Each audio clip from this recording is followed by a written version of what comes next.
મિત્રો, આકાશ સ્કૂલ શિક્ષણમાં આપનું સ્વાગત છે. આ વિડીયોમાં આજે આપણે પ્રકરણ કાર્ય અને ઉર્જા વિશે શીખીશું. વિષય સૂચિ. આ પ્રકરણમાં આપણે નીચે દર્શાવ્યા પ્રમાણેના વિષયો શીખીશું. કાર્ય વર્ક, ઉર્જા એનર્જી, ગતિ ઉર્જા કાઇનેટિક એનર્જી, સ્થિતિ ઉર્જા પોટેન્શિયલ એનર્જી, ઉર્જાના સ્વરૂપો, ઉર્જાનું સંરક્ષણ, પાવર, કાર્ય ત્વરા. કાર્ય વર્ક.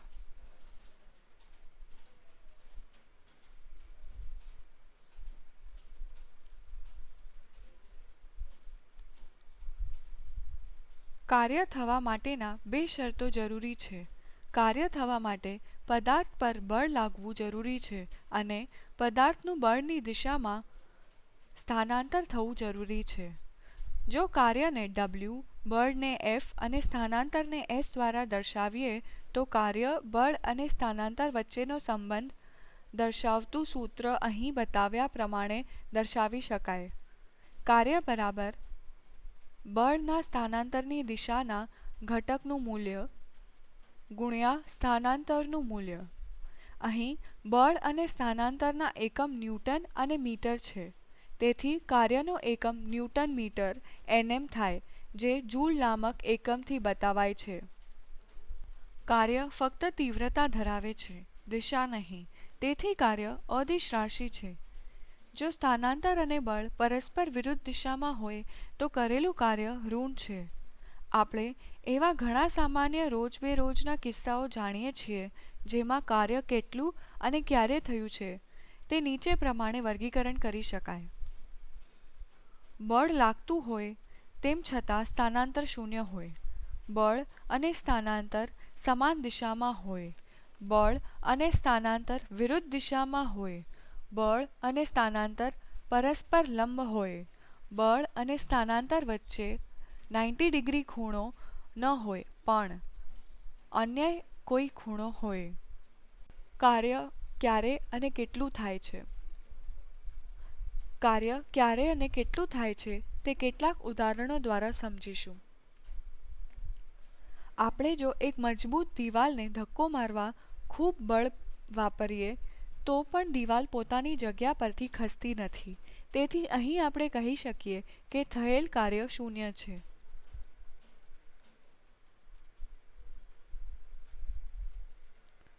જો આપણે એક ગતિમાન પદાર્થ પર બળનો ઉપયોગ કરીએ અને તે છતાં તે પદાર્થ ગતિ કરતો રહે તો આપણે કહી શકીએ કે આપણા દ્વારા થયેલું કાર્ય ઋણ થયું કહેવાય, કારણ કે અહીં બળની દિશા અને સ્થાનાંતર વિરુદ્ધ દિશામાં છે.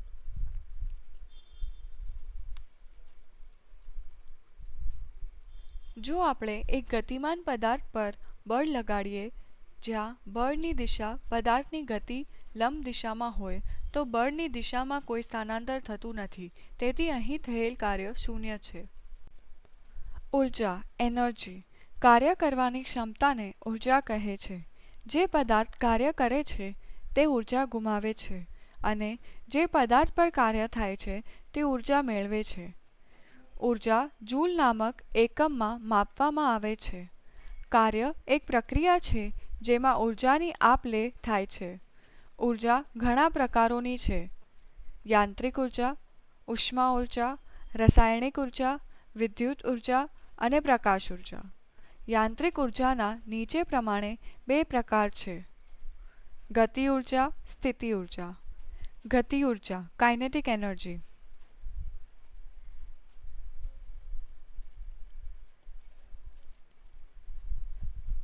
ગતિશીલ પદાર્થો ઉર્જા ધરાવે છે. વધુ ઝડપી પદાર્થો વધુ ઉર્જા ધરાવે છે. પદાર્થોની પોતાની ગતિને કારણે કાર્ય કરવાની ક્ષમતાને ગતિ ઉર્જા K કહે છે.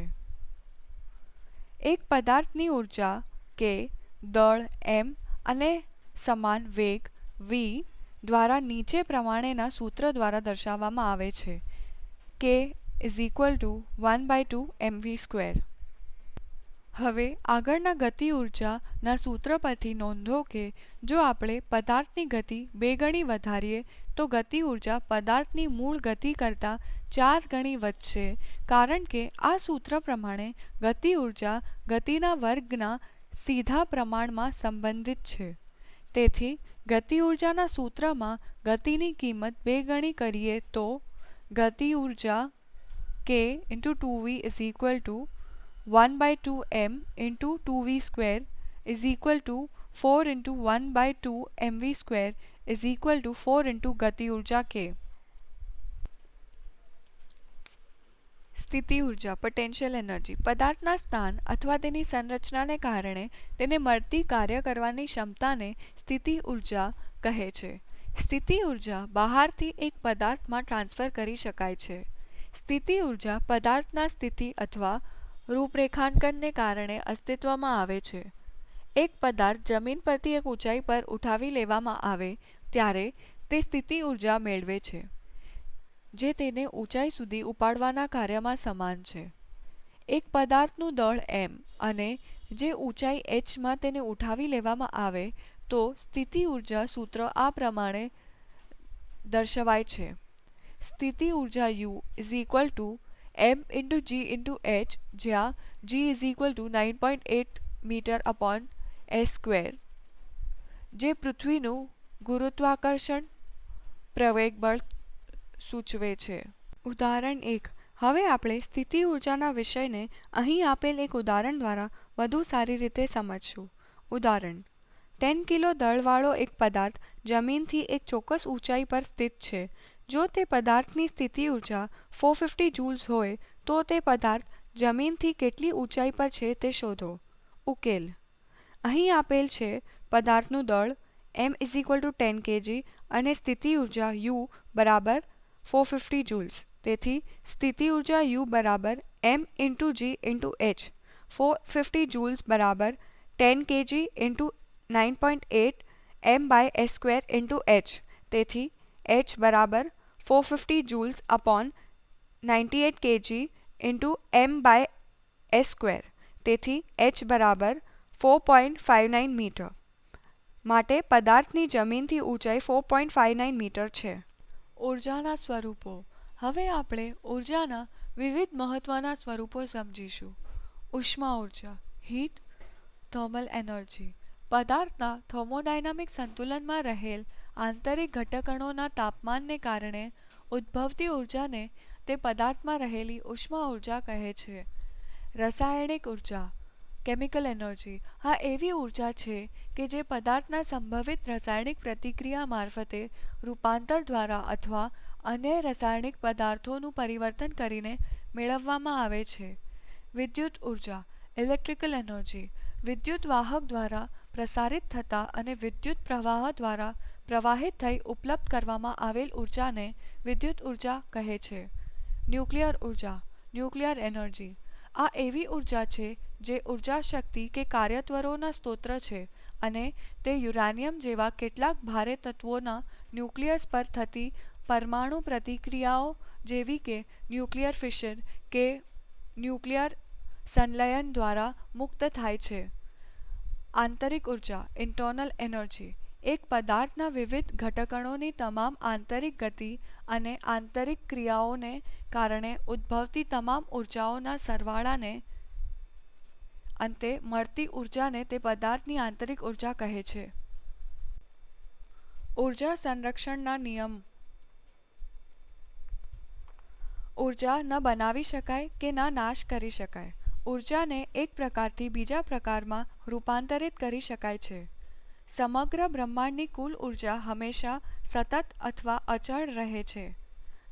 આ વિધાનને ઊર્જા સંરક્ષણનો નિયમ કહે છે.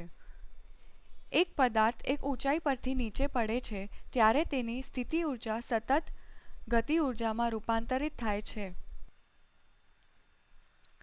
હવે આપણે સ્થિતિ ઊર્જાના વિષયને અહીં આપેલ એક ઉદાહરણ દ્વારા વધુ સારી રીતે સમજીશું. ઉદાહરણ: એક 4 kg દળવાળા પદાર્થને 20 મીટરની ઊંચાઈઓથી પાડવામાં આવે છે અને તે પદાર્થ તેની મૂળ ઊંચાઈ કરતાં અડધી ઊંચાઈ પર પહોંચે ત્યારે તે પદાર્થનો વેગ શું હશે તે શોધો. g = 10 મીટર/સેકન્ડ². ઉકેલ અહીં આપેલ છે m = 4 kilo, h1 = 20 metre, H2 is equal to 10 metre. તેથી PE1 બરાબર mgh1 બરાબર 4 × 10 × 20 બરાબર 800 જૂલ્સ અને PE2 બરાબર mgh2 બરાબર 4 × 10 × 10 બરાબર 400 જૂલ્સ. હવે ઉર્જા સંરક્ષણના નિયમના આધારે KE1 પ્લસ PE1 બરાબર KE2 plus PE2 1/2 mv1 square plus mgh1 બરાબર 1/2 mv2 square plus mgh2 0 plus 800 બરાબર 1/2 × 4 v2 square plus 400 2v2 square બરાબર 800 માઇનસ 400 v2 સ્ક્વેર બરાબર 400 ડિવાઇડેડ બાય 2 બરાબર 200 v2 બરાબર 10√2 બરાબર 14.14 મીટર પર સેકન્ડ. તેથી તે પદાર્થ પોતાનું મૂળ ઊંચાઈ કરતાં અડધી ઊંચાઈ પર પહોંચશે ત્યારે તેનો વેગ 14.14 મીટર પર સેકન્ડ હશે. પાવર કાર્યત્વરા એકમ સમયમાંથી થતા કાર્યને અથવા કાર્ય કરવાના સમય દરને પાવર અથવા કાર્યત્વરા કહે છે. જો કાર્ય W એ t સમયમાં થયું હોય તો પાવર Pનું સૂત્ર આ પ્રમાણે થશે. પાવર P બરાબર કાર્ય W બાય સમય t. પાવર એ ઉર્જાના ટ્રાન્સફરનો દર છે. પાવર એ કાર્ય કરવાનો દર છે. પાવર કાર્ય કેટલી અને કેવી ઝડપથી કરવામાં આવે છે તેનું એક માપ છે. પાવરનો એકમ જૂલ બાય સેકન્ડ J/s છે, જેને પ્રખ્યાત વિજ્ઞાની જેમ્સ વોટની સ્મૃતિમાં વોટ W કહે છે. બળ અને ઉર્જા માપવાના એકમોના રૂપાંતરણ.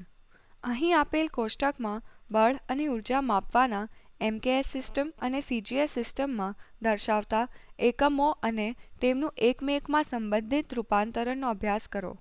હવે આપણે સ્થિતિ ઊર્જાના વિષયને અહીં આપેલ એક ઉદાહરણ દ્વારા વધુ સારી રીતે સમજીશું.